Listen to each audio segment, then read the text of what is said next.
मनोगत व्यक्त करण्यासाठी या ठिकाणी आमंत्रित करतो Praveen Patil sir, SSBT engineering college, Bambori, Jalgaon.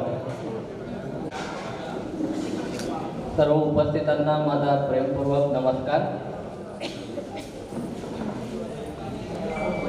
विद्येची देवता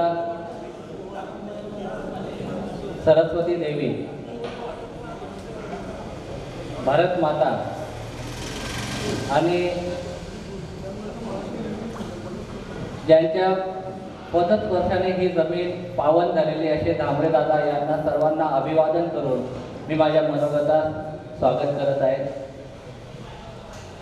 व्यासपीठावर उपस्थित आजच्या कार्यक्रमाच्या अध्यक्षा डॉक्टर सौ मीनाक्षी वायकोळे काकू, पंकज आणि मी क्लासमेट असल्यामुळे मी त्यांना आधी लहानपणापासूनच काकू म्हणतो. प्रमुख पाहुणे, आजचे सत्कार मूर्ती डॉक्टर सौ सरोज शुक्ला मॅडम, प्रमोद शुक्ला सर, आम्हा सर्वांचे आदर्श शुक्ला काका, नाहटा महाविद्यालय, महिला महाविद्यालय, भुसाव हायस्कूल आणि इतर संस्थांचे सर्व शिक्षक, शिक्षकेतर कर्मचारी, मुख्याध्यापक, पर्यवेक्षक, भुसाव स्पोर्ट्स अँड रनर्स असोसिएशनचे माझे सर्व मित्र आणि माझ्या भगिनी, आज आपण खऱ्या अर्थाने एका साहित्य संमेलनाला जमलोय असं मला एक भाव निर्माण झाला समोर बसताना. त्याचं कारण असं होतं की साहित्य संमेलनात जसं प्रसन्न असं वातावरण असतं आणि एकापेक्षा एक सुरेख असे शब्द कानावर पडत असतात, असे साहित्यिकांची मंदिराळी इथे मला व्यासपीठावर जाणवली. त्याचबरोबर अरविंद दुबे सरांनी जे गणपती वंदनास सुरुवात केली आणि आमचे मित्र जे अँकर आहेत, जे कार्यक्रमाचे खरे सूत्रधार आहेत, त्यांच्या पवित्र वाणीने असं मला जाणवलं की आज आपण एखाद्या सत्कार मूर्ती किंवा सत्काराच्या कार्यक्रमाला नाही आलो तर एखाद्या साहित्य संमेलनाला आलेलो आहे. त्याचं कारण असं आहे की ज्या व्यक्तीचा आपण सत्कारासाठी जमलोय, सरोज शुक्ला मॅडम, त्यांचं मूळ स्वभाव, त्यांचं व्यक्तिमत्व एखाद्या साहित्यिकापेक्षा कमी नाही आहे. त्यांच्या आयुष्यातील विविध घटना, विविध त्यांच्या स्वभावातील विविध पैलू यांचा मी प्रत्यक्ष साक्षीदार आहे. जसं काकाने सांगितलं की अगर मैं बोलने बैठूं तो 2-4 घंटे लग जाएंगे, काका मला असं वाटतं की 2-4 घंटेच नाही, 2-4 दिवस सुद्धा कमी पडतील, असं आपल्या परिवाराचं आणि आपल्या मॅडमांचं योगदान आहे. मी केवळ 4 सेगमेंटमध्ये 4 गोष्टी आपल्याला सांगणार आहे, त्या थोड्या सविस्तरपणे आपण ऐकाव्या अशी मी आपल्याला विनंती करतो. सरोज मॅडम यांचा आमचा परिचय प्रकर्षाने 5 वर्षापूर्वी झाला. त्यावेळी असं झालं होतं की भुसावळ स्पोर्ट्स अँड रनर्स असोसिएशनच्या माध्यमातून सर्व नागरिक आपल्या आरोग्याच्या दृष्टीने धावत होते. एक असं जनजागृतीसारखं ते कार्य होतं. व एका कार्यक्रमात शुक्ला सर आणि शुक्ला मॅडम आमची भेट झाली. तर त्यावेळी मला असं कळलं की शुक्ला मॅडम यांना गुडघ्याचा फार त्रास होता आणि त्यांच्या लेडीज कॉलेजला त्या लेक्चरर असल्याने दुसऱ्या मजल्यावर त्यांच्या तासिका व्हायच्या, तर त्यांना चालणं दुरापास्त होतं.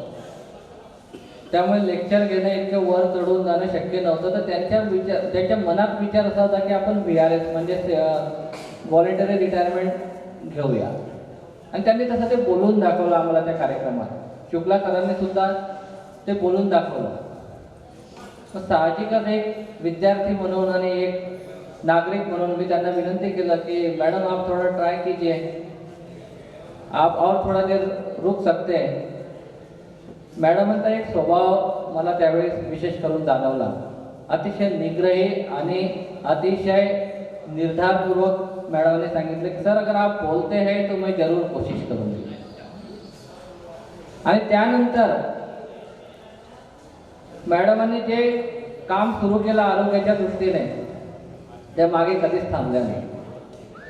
अगदी 1 वर्षाच्या आत ज्या व्यक्तीला, ज्या महिलेला पायऱ्या चढणं दुरापास्त होतं, त्या हळूहळू चालूच नाही लागल्या, तर त्या धावू लागल्या आणि 1-2 किलोमीटर नाही तर चांगल्या चांगल्या मॅरेथॉनमध्ये 10 किलोमीटर त्या धावल्या.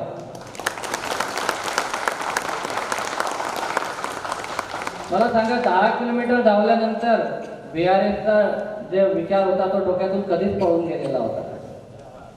अशा निर्धारपूर्वक असा त्यांचा स्वभाव आहे, त्यांचा स्वभाव गुण आहे. त्यानंतर लॉकडाऊन लागलं. लॉकडाऊनमध्ये त्या शांत बसल्याने बऱ्याचशा लेडीजला वाटलं की आता लॉकडाऊन आहे, सर्व लोक घरी, आता फक्त स्वयंपाक करायचा आणि TV बघायचा, असा बऱ्याच लोकांचा कार्यक्रम होता. त्या लॉकडाऊनच्या काळात आमचं बोलणं व्हायचं.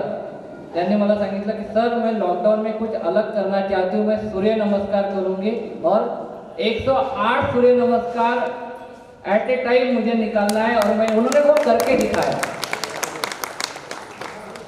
दरम्यानच्या काळात विविध वृत्तपत्रांनी सुद्धा त्यांच्या या कार्याची दखल घेतली.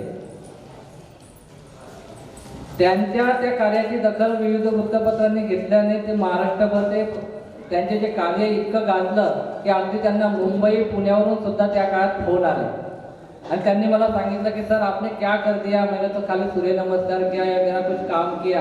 मैंने बोला आपके लिए ये सामान्य काम है, लेकिन बाकी लोगों के लिए ये असामान्य काम है, इसलिए इतना आपके काम का इतनी प्रशंसा हो रही मैडम. केवळ हे स्वतःच्या आरोग्यासाठी झालं ते प्रत्येक व्यक्ती करतो असं आपल्याला वाटत असेल. त्या लॉकडाऊनच्या काळात मॅडमांनी अजून एक उपक्रम हाती घेतला की त्यांच्या घराच्या शेजारी एक अशी खडकाळ अशी जमीन होती, मोकळा प्लॉट होता आणि त्या प्लॉटचं काम एकच होतं की संपूर्ण विद्यानगरचा जो एरिया होता त्या एरियातील सर्व रहिवासी केवळ कचरा टाकण्यासाठी त्या प्लॉटचा उपयोग करत असतात. मॅडमांच्या डोक्यात ती गोष्ट खूप वर्षांपासून खटकत असेल, परंतु कामाच्या व्यस्ततेमुळे म्हणा किंवा परिवाराच्या जबाबदारीमुळे म्हणा मॅडम काही करू शकत नव्हत्या. लॉकडाऊनचा वेळ त्यांनी त्यासाठी योग्य निवडला. शुक्ला सरांच्या मदतीने आधी संपूर्ण कचऱ्याची विल्हेवाट लावली. त्यानंतर त्या खडकाळ जमिनीवर लांबून लांबून स्वतः दोघांनी काळी माती आणून तिथे ती जमीन सुपीक केली. आणि आपण लहान मुलांना जसं मनापासून आणि फार प्रेमाने वाढवतो ना, एक एक वेगवेगळ्या प्रजातीचे, वेगवेगळ्या जातीचे त्यांनी झाडं लावले आणि त्यांचे संगोपन केलं. आज जर तुम्ही त्या ठिकाणी गेला तर कुठल्याही मोठ्या शहरातल्या महानगरपालिकेच्या एखाद्या बगीच्यापेक्षा सुंदर बगीचा त्या दोघांनी फुलवलेला आहे. इतकं सुंदर कार्य त्यांनी लॉकडाऊनच्या काळात केलं. त्यानंतर एक महत्त्वाची गोष्ट मला सांगावीशी वाटते की आपण इथे उपस्थित बहुसंख्य लोक हे शिक्षक आहेत. शिक्षकाचं काम काय की जसं माझ्या हातात आता माईक आहे तर माझं लेक्चर सुरू झालं तर मी 45 मिनिट थांबणार नाही असं बऱ्याच लोकांना वाटतं. परंतु केवळ शिक्षकाचं काम तेवढंच नाही आहे. जो आपला विद्यार्थी आहे त्याला काय गाडी अडचणी आहे. शिक्षकाला साने गुरुजींनी म्हटलंय की शिक्षकाने आई व्हावी आणि फार कमी लोकांमध्ये तेवढी कला असते, तेवढी कुवत असते की ते शिक्षक आईच्या रूपात आपल्या विद्यार्थ्यांना मुलाप्रमाणे प्रेम करतात. तसं आमच्या सहकार्याने सांगितलं की भुसावळ शहरात केवळ 2 महाविद्यालय त्या काळात फार नावाजलेली होती. एक म्हणजे नाहाटा महाविद्यालय आणि दुसरं महिला महाविद्यालय. त्या काळात जे लोक महिला महाविद्यालयात काम करायचे त्यांना वाटायचं नाहाटावाल्यांची फार ते कॉलेज खूप चांगलं आहे आणि नाहाटा कॉलेजवाल्यांना वाटायचं की महिला महाविद्यालय खूप चांगलं आहे. परंतु सरोज शुक्ला मॅडम अशा आहे की त्यांनी दोघं महाविद्यालयात एकाच वेळी 11 वर्ष सोबत सर्व्हिस केलेली आहे.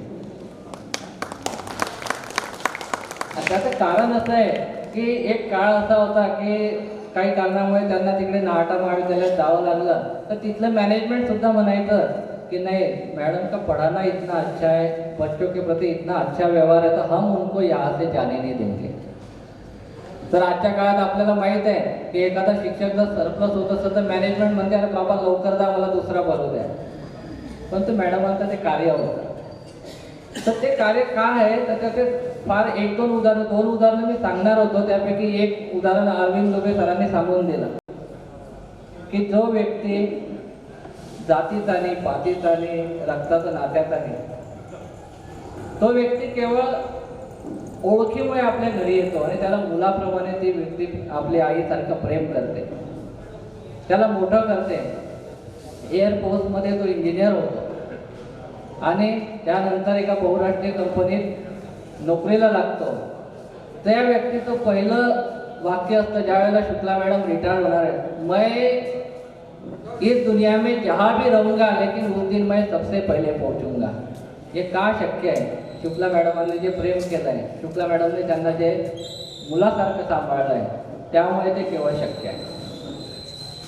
दुसरं एक उदाहरण जसं दुबे साहेबांनी सांगितलं, दुसरं एक उदाहरण मी तुम्हाला सांगतो. अशी खूप उदाहरण आहे, वेळ घेणार नाही, परंतु एक प्रातिनिधिक स्वरूपात एक उदाहरण सांगतो. त्या विद्यार्थ्याचं मला नाव पूर्ण आठवत नाही, परंतु त्याचं सरनेम सपकाळे नावाचा एक विद्यार्थी होता, भुसावळ हायस्कूलमधला विद्यार्थी. तो विद्यार्थी अतिशय गरीब. ते लक्षात आलं की त्याच्याकडे फी भरण्यासाठी सुद्धा पैसे नसायचे. मग शुक्ला सरांनी काय केलं की विद्यार्थ्याची पूर्ण माहिती घेतली. तर त्याच्या घरची परिस्थिती फार हलाखीची होती. त्यावेळी शुक्ला सरांनी मुख्याध्यापकांना सांगितलं की सर जब तक ये बच्चा आपने यहाँ पढ़ेगा 10वीं तक उसकी सारी ट्यूशन फीस मैं पे करूँगा. मग त्यांनी ट्यूशन फी पे केली, साहजिक आहे. त्यांनी मॅडमजवळ हा विषय सांगितला. कसं असतं ना, प्रत्येकाचा स्वभाव सारखा नसतो.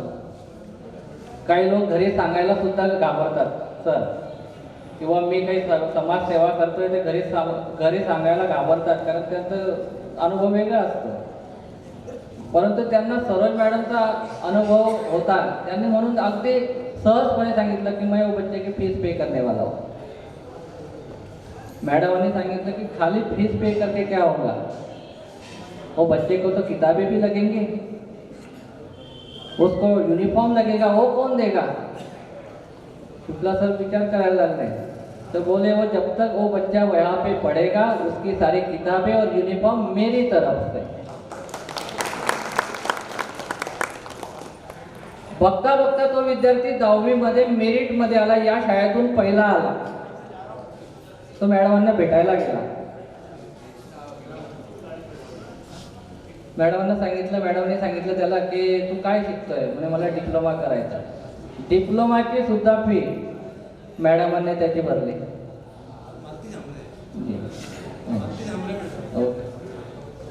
मग झालं असं की त्या विद्यार्थ्याचं पुढे व्हिजिट यायला नंबर लागला. मालती जमले. व्हिजिट यायला नंबर लागल्यानंतर पुढे तेवढंच न थांबता तो विद्यार्थी पुढे IPS अधिकारी झाला. आणि या शाळेला ज्या वेळेला गरज लागली की काहीतरी काम आपण करतोय, तर त्या शाळेला सर्वात पहिले मदत करणारा तो विद्यार्थी होता. मला एक सांगा, असे विद्यार्थी, अशा विद्यार्थीने ते पुढे काळ निघून गेल्या सुद्धा शाळेला स्मरणात ठेवतात. ते का शक्य आहे की अशा चांगल्या शिक्षकांमुळे शक्य आहे. तर अशा विविध त्यांच्या नेतृत्वाचे गुण असतील, त्यांच्या स्वभावाचे गुण असतील, आम्ही स्वतः अनुभवलेले शुक्ला मॅडमांच्या माध्यमातून. आणि आता सर्वात शेवटी एक महत्त्वाची आठवण सांगतो की आजच्या घडीला आपल्या दैनंदिन जीवनात आपण बघतो की प्रत्येकाचा व्यवहार कसा दिवसेंदिवस बदलत चाललाय, काळ कसा बदलतोय तसा. काही वर्षांपूर्वी, काही दिवसांपूर्वी आम्ही याच महाविद्यालयात, या शाळेत मान्य प्रमोद शुक्ला सरांच्या सेवापूर्ती कार्यक्रमानिमित्त आलो होतो. त्या कार्यक्रमात माझं मनोगत होतं. इथं सर्व वक्त्यांनी आपले मनोगत व्यक्त केले, परंतु त्या कार्यक्रमात एक मनोगत सर्वांच्या कायम स्मरणात राहिलं. आणि ते मनोगत होतं सरोज शुक्ला मॅडम यांचा. त्याचं कारण असं होतं की त्यांनी जे मनोगत व्यक्त केलं होतं तसं मनोगत मी आयुष्यात आजपर्यंत ऐकलेलं नाही किंवा इतर उपस्थितांनी सुद्धा ऐकलं नाही. त्यांनी आपल्या मनोगतात सांगितलं की शुक्ला सरांचा सर्वजण परिचय करून देत होते, त्यांच्याविषयी सगळं सांगत होते. आणि शुक्ला मॅडमांनी जेव्हा बोलायला सुरुवात केलं त्यांनी सांगितलं कि जब मैं शादी करके आई तो केवल 10वीं पास थी. यहाँ आके शुक्ला सर ने मुझे 12वीं किया, ग्रेजुएशन किया. लेकिन उस समय एक और दिलचस्प बात थी कि मेरे परिवार वाले यानी उनके मैके वाले मॅडमांचे माहेरचे मॅडमांचे माहेरचे लोक सर्व लोक इथे उपस्थित होते, मुंबईहून आले. त्यांच्या समोर मॅडमांनी सांगितलं की माझ्या माहेरच्या लोकांना मी शिकलेलं आवडत नव्हतं, परंतु माझ्या सासऱ्यांनी त्यांना सांगितलं की मी माझ्या सुनबाईला शिकवणार. ग्रॅज्युएट केलं, पोस्ट ग्रॅज्युएट केलं आणि PhD सुद्धा केलं. अगदी आपल्या माहेरच्या लोकांसमोर त्यांनी सासरच्या लोकांबद्दल इतके आदरातिरिक्त गोष्ट सांगितली. अशी हिंमत एखाद्या सामान्य स्त्रीमध्ये नसते. यासाठी असामान्य व्यक्तिमत्व लागतं, त्या म्हणजे आमचे डॉक्टर सरोज शुक्ला मॅडम. आपण मराठीत एक म्हण आपल्याला आठवत असेल की हात दगडाखालून हात निसटला की लोक सगळं गोष्ट विसरतात. याचं कारण इसका मतलब ऐसा है सर कि अगर अपना काम निकल जाए तो बाकी सारी चीजें भूल जाते. त्या कार्यक्रमाच्या वेळी मॅडमांचं तर सगळं मुलं चांगल्या पदावर आहेत, मुलगी चांगली शिकते, स्वतः व्हाईस प्रिन्सिपल होत्या मॅडम. परंतु त्यांनी इतक्या सर्व समुदायासमोर आपल्या सासऱ्यांचं कौतुक करणं हे केवळ सरोज शुक्ला मॅडमच करू शकतात. सांगण्यासारख्या खूप साऱ्या गोष्टी, मी आपला अधिक वेळ घेणार नाही. मी डॉक्टर सरोज शुक्ला यांना भावी आयुष्यासाठी खूप साऱ्या शुभेच्छा देतो. Bhusawal sports and runners association तर्फे सुद्धा खूप साऱ्या शुभेच्छा देतो. त्यांचा उर्वरित आयुष्य निरोगी राहावं आणि पुन्हा दर मंगळवार, गुरुवार आणि रविवार आता मॅडम रिटायर झाल्यानंतर आमच्या सोबत रनिंगला येणार याबद्दल विश्वास आहे मला. मी इथेच थांबतो. धन्यवाद.